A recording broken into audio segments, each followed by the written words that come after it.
ठाकरे यांच्या मराठवाडा दौऱ्याचा दुसरा दिवस आहे। शेतकऱ्यांची सगळ्याही उद्धव ठाकरे संवाद साधणार असल्याचं आपण पाहतोय आणि आता उद्धव ठाकरे यांच्या या दौऱ्याला सुरुवात झाली, ते शेतकऱ्यांसोबत संवाद साधतायत।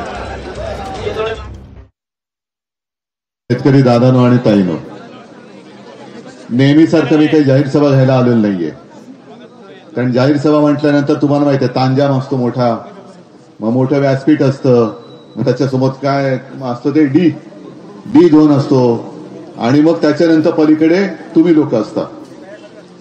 मी काय मत नाही मागायला आलेलो आहे, मी तुम्हाला हिंमत द्यायला आलेलो आहे, मी हिंमत द्यायला आलो। कारण आजपर्यंत तुम्ही म्हणजे खास करून धाराशिव, मग त्याच्यात औसा पण आपल्या धाराशिव या लोकसभेच्या याच्यात आला आणि औसाने पण आपल्याला मागे आमदार दिलेला आहे, पण कोणी काय दिलं नाही दिलं यापेक्षा माझं कर्तव्य आहे की जे काही माझ्या हातामध्ये अधिकार असतील त्या अधिकाराचा उपयोग माझ्या जनतेसाठी, माझ्या शेतकऱ्याच्या हितासाठी करायचा। आणि म्हणूनच जो सारखा एक उल्लेख होतोय की तुम्ही जी काय कर्जमाफी केली होती, तुम्ही म्हणजे आपल्या सरकारने, पण तुमच्याच आशीर्वादाने केली होती, नाहीतर मी पोहोचलो कसा असतो तिथपर्यंत, बरोबर ना? म्हणजे तुम्हीच मला तिथे नेऊन बसवलं होतं, मी नव्हतं जाऊन बसलो, मी काय एकटा जाऊन बसणार तिकडे। आज आता परिस्थिती अशी आहे की संकट आल्यानंतर सगळे फोटो काढायला येतात, मग त्यांचे फोटो लावून मदतीचं कार्य होतं, बरोबर ना? आपल्याला वाटतं, म्हणजे आम्हाला शहरामध्ये असं वाटतं अरे बापरे काय मोठं काम चाललेलं इकडे, हा मोठा माणूस दिसतोय, कसला मोठा माणूस। आज आता दिवाळीनंतर मी मागेच म्हटलं होतं की सर्व मराठवाड्यात, आता मराठवाड्यात फिरतो म्हटल्यानंतर मला विदर्भ, उत्तर महाराष्ट्र सगळीकडे शेतकरी बोलवायला लागले, साहेब आमच्याकडे पण या, आम्हाला सुद्धा काय मिळालेलं नाही। मग नेमकं पैसे जात आहेत कुठे? ज्या भ्रष्टाचाराच्या कथा आपण ऐकतोय, हजारो कोटींचा भ्रष्टाचार होतोय, हजारो कोटी। म्हणजे मुंबई महापालिका तर लुटून खाऊन टाकली त्यांनी, कॉन्ट्रॅक्टरच्या मागे कॉन्ट्रॅक्टर। जर आता ओम दादा तू बोलला ते बरोबर आहे, अदानीच्या सिमेंटच्या पोत्याला कधी हमी भावापेक्षा कमी भाव मिळतो का? हा, आता माझा आपत्तीग्रस्त शेतकरी आहे, त्याला घर बांधायचंय, घर वाहून गेलं, सोयाबीनला हमी भावापेक्षा कमी भाव मिळतोय, म्हणून त्याच्या घराला घर बांधण्यासाठी सिमेंटच्या पोत्याचा भाव कमी होतोय का? नाही। यांचे सगळे बगल बच्चे मस्त कमावून आई शहरात राहतात आणि उन्हामध्ये, पावसामध्ये, थंडीमध्ये अक्षरशः आयुष्य उद्ध्वस्त झालेले शेतकरी मरतो, मेहनत करतो आणि तो काय भीक नाही मागत आहे। जर तुमच्या कष्टाला योग्य भाव मिळाला, ज्याला हमी भाव म्हणा, तर तुम्हाला कर्ज फेडण्याची काही चिंता लागेल? अजिबात नाही। पण एक तर सगळं करून प्रतिकूल परिस्थितीमध्ये तुम्ही हे सगळं सोनं पिकवायचं आणि सोनं एका रात्रीमध्ये मातीमोल होऊन जातं। आता माती पण वाहून गेली, मग मोल कसलं? म्हणजे खरडून गेलेली जमीन आहे, त्या जमिनीचं करायचं काय हा प्रश्न पडलेला आहे। मागे मी फिरत होतो, मला तुमच्यापैकी आता तुम्हीच सांगा मला, कारण आम्ही त्या बाबतीत अडाणी माणसं, शहरी बाबू, मागे माझ्यावरती टीका होत होती, याला शेतीतलं काय कळतंय, नाही कळत, म्हणून मी शेतकऱ्यांच्या मध्ये जाऊन उभा राहू शकतो, तुम्हाला कळतं तर तुम्ही येऊन उभे राहून दाखवा। सांगतो ना, येतो ना, अरे बाबा फार प्रेम दिसतं तुमचं, सांगतो, थांबा सगळे एक एक जरा आत्ता जरा कुठे पोतडीत नाही एक गोष्टी काढायला लागलो। मला पहिले तुमच्या दुःखाबद्दल बोलू द्या। आता लाडक्या बहिणीत नाही, माझं मत आहे लाडकी बहीण नका बंद करू, ऐका, अरे ऐक ना दादा, आता एक दोन गोष्टी मी तुम्हाला मुद्दाम ऐकवतो। आधी कर्जाचं बघूया, एक मिनिट।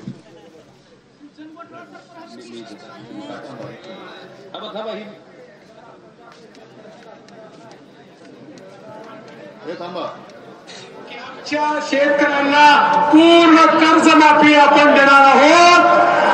शेतकऱ्यांचा सातबारा करूया कोरा कोरा कोरा। झाला का? हंटाळ्या बाजूला नाही टाळ्या। हेच तुम्हाला मी सांगतोय, जसं निवडणुकीच्या आधी शेतकऱ्यांचा सातबारा करू, कोरा कोरा कोरा, आता लोक विचारतात, शेतकरी विचारतात आता कुठे पाडायला चोरा, हा मत चोरी करून सत्तेवर आलंय।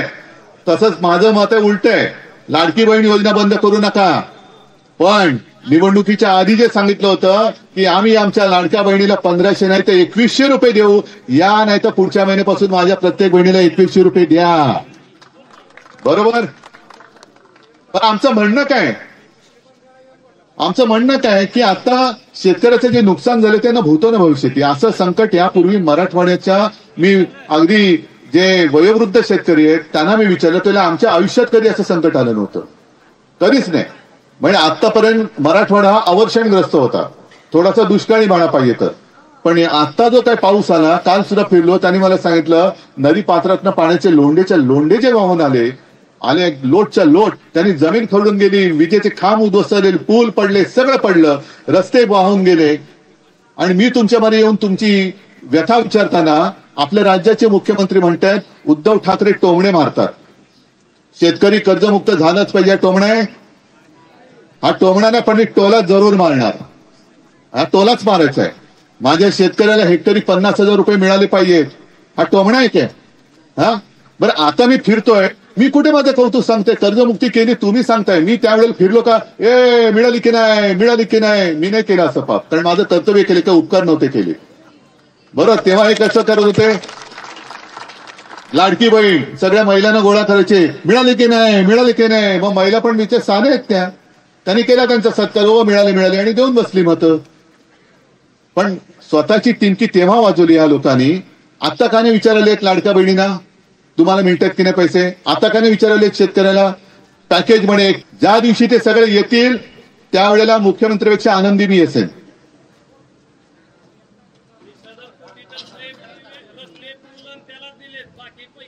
म्हणजे कोणाला शेतकऱ्याला दिले का कॉन्ट्रॅक्टरला? विकास याला म्हणतात विकास. शेतकरी मेला तरी चालेल, शेतकऱ्याच्या उरावरनं मिळतो. आता शक्तीपीठाचा तो आहे तिथे तो प्रश्न, सुपीक जमिनी बिमिनी काही बघत नाही, त्याच्यावरनं रस्ता, शेतकऱ्याच्या उरावरनं रस्ता नाही, शेतकरी मेला तरी चालेल पण माझा कॉन्ट्रॅक्टर मित्र जगला पाहिजे, याला मुख्यमंत्री म्हणतात विकास.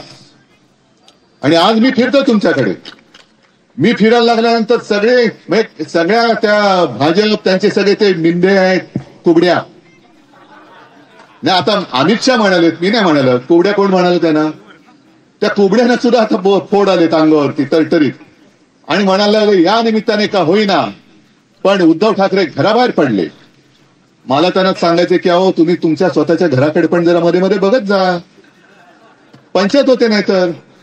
कारण घर सोडून हे कोण मला सांगणार आहे?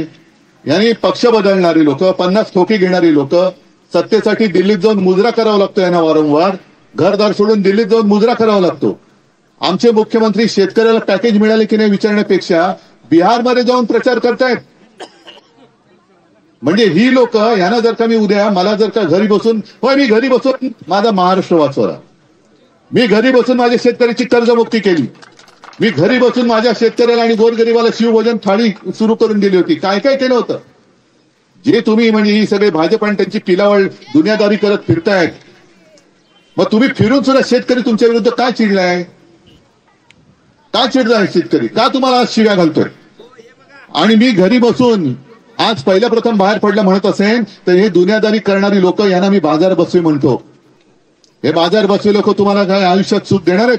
हे बाजार बसवे, बाजार बुणगे लोक इथे सगळे, ह्या पक्षातनं त्या पक्षात, त्या पक्षातनं त्या पक्षात, म्हणजे जिथे खोके मिळतील तिकडे जात आहे.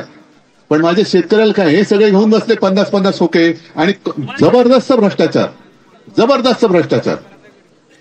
आता ह्या सगळ्या गोष्टी मी तुम्हाला मुद्दामून विचारायला आलो. एक तर पॅकेज मधले काही पैसे मिळाले का नाही? मला आता खरं पाहिजे, कारण चॅनलवरनं चॅनल हे सगळे जगाला दाखवत आहे. पॅकेज मधला एक पैसा मिळाला असेल आनंदाने सांगा मिळाला, खरं सांगायचं. खरडून गेलेल्या जमिनीला काय मिळालं?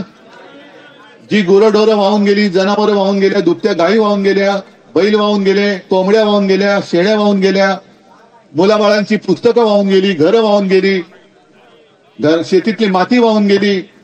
मिळालं काय? पीक विम्याचे पैसे तर मिळाले ना? अरे नाही कसे? मला तर माझ्याकडे पुरावे आहेत, माझ्याकडे पुरावे आहेत.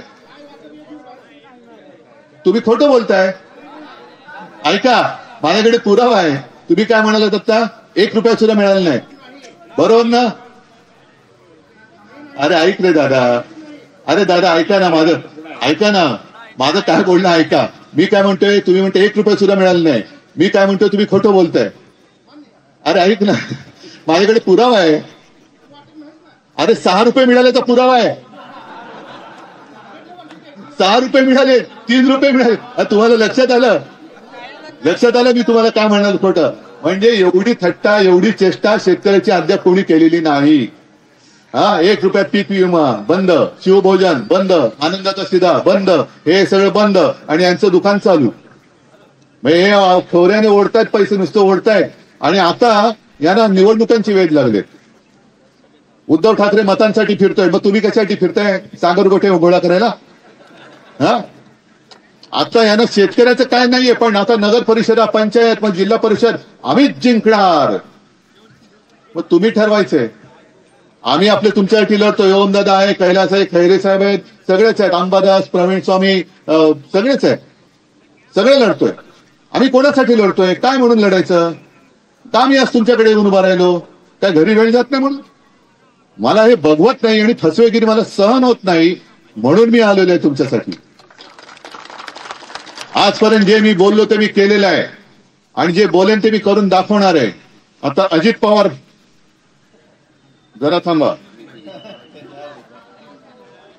तुमच्या आवडीचं. आता जरा नीट ऐका.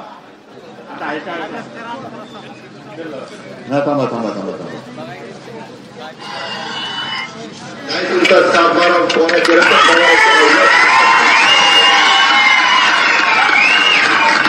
त्यातल्या जनतेला स्पष्ट सांगतो, 31 तारखेच्या आत आपापले पैसे भरा पीक कर्जाचे.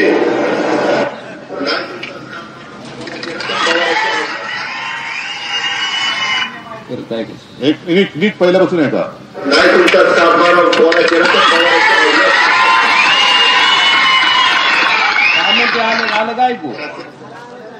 आता काय लावायचं? आता कोणाची अवलाद लावणार?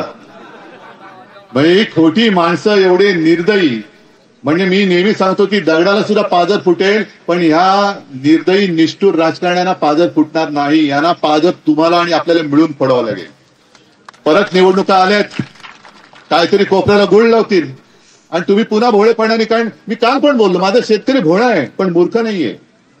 तो प्रामाणिक आहे, तो चोर नाहीये, तो मनाने श्रीमंत आहे, दिलदार आहे.